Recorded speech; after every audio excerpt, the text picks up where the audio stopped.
radio. You are listening to Mississippi's #1 sports talk show, The Out of Bounds Show with Bo Bounds. Streaming worldwide live on the Out of Bounds radio app and on your radio at ESPN 105.9. The Zone.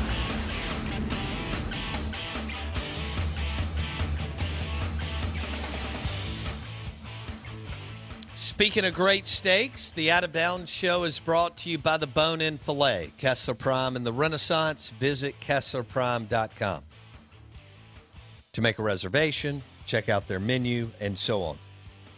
Kessler Prime in the Renaissance. We're streaming live on the Out of Bounds radio app. This is 105.9 The Zone, ESPN. We welcome in Steve Robertson, GenesPage.com, the Boneyard Podcast. And Steve joins us on the Modelo guest line. Steve, good morning. How are you? Hey, good morning. How you doing, Bo? Well, I'm doing well.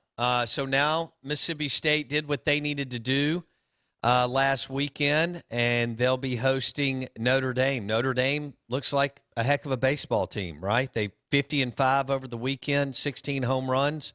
One dude was, 6 of 10 with 6 bombs. I guess that does, but what else jumps out at you when you're looking at this Notre Dame roster that will be coming into town? Defense. And that's one of the things this time of year that sometimes gets overlooked, that they really defend it really well. So they're not going to give you a lot of extra outs. I mean, there's baseball and then there's really good baseball, and that's kind of been their trademark this year. If you look at their statistics, outside of Cavadas, there's nothing that just jumps off the page at you. But when you go down and look at their defensive statistics and the fact that they really don't give you extra base runners, they don't give you extra outs, it means you're going to have to go earn it. And, listen, they're not going to have anything that Mississippi State hadn't already seen, because in the SEC play, when you see the best pitchers, you're going to see around the country. And the ACC is comparable as well. So it's not going to be a huge surprise or it's going to be some big adjustment. You're going to have to go out there and play clean baseball, and that's what Notre Dame does. And I think that's probably – the biggest thing outside of, Cavadas, you look at and say, we're going to have to go earn it rather than expect somebody to boot the ball around a little bit. And I didn't see yesterday. Has there been an official announcement on who Mississippi State will start on Saturday? No, but we fully expect it to be Will Bednar. I think that they'll just kind of stick with the rotation from last weekend, have Bednar go game 1 and Christian McLeod in game 2, and then, figured out for game 3 if there is one. I would certainly say Houston Harding has done enough to take that spot. He's now 7-2 on the year, but, we've had that discussion before. You almost need an opener, to kind of set the lineup. We'll see how things progress, but, hopefully Mississippi State can take care of business in 2 games, and the next time you're figuring out a third starter, you're in Omaha in that big ballpark. Steve Robertson on the Modelo guest line. It was a really good weekend for MSU, right? They did what they needed to do, and they go 3-0. However, is there some concern coming out of the regional? As far as I know, they lit it up, so to speak, on Saturday. Although I thought that they left several big hit opportunities out on the field on Saturday, but they still blew out VCU. Once they scored against Campbell, they didn't really score the last, 4 innings of the game. What are you seeing from the lineup at the plate, Steve? Well, I give Harrington a lot of credit, too, for being part of that stuff with Campbell.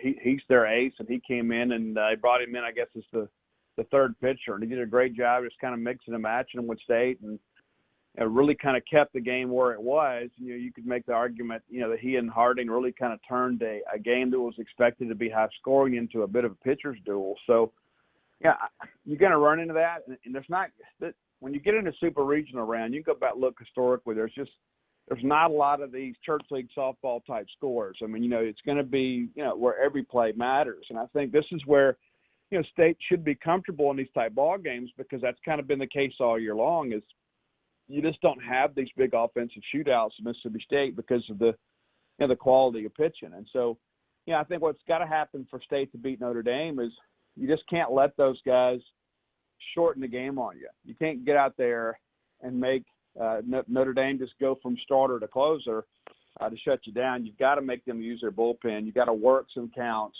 You got to get some pitch counts up.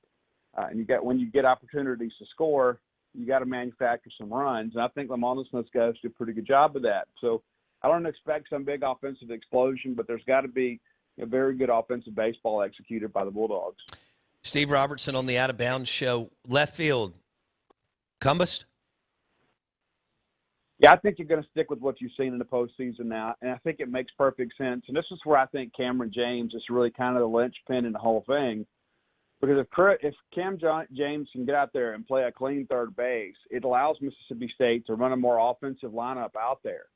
Because if not, you've got Tanner Leggett at third, and you've got Cam James DHing, so it takes one of your big bats out of the order. So Cumbest stays in left, which allows you to DH Kellum Clark.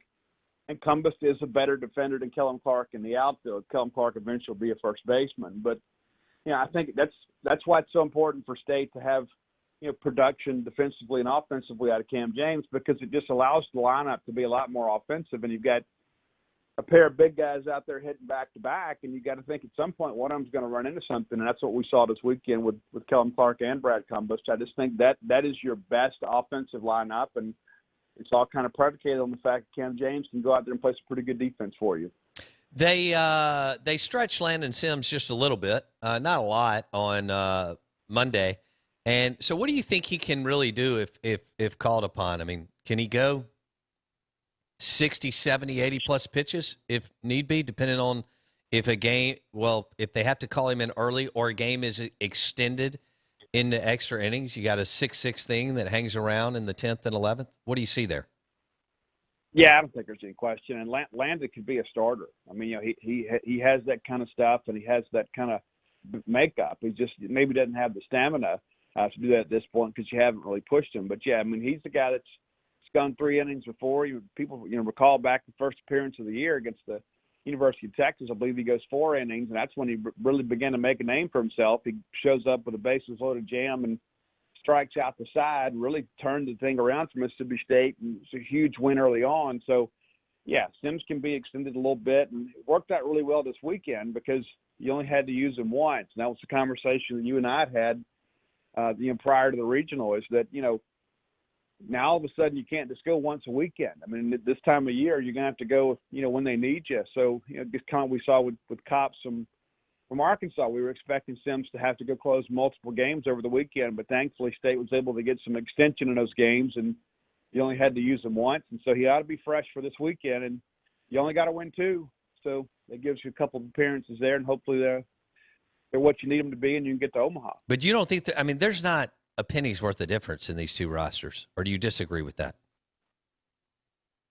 Well, I think I think it's pretty even. I mean, honestly, if you look at every one of the attributes, I mean, it's really, really similar.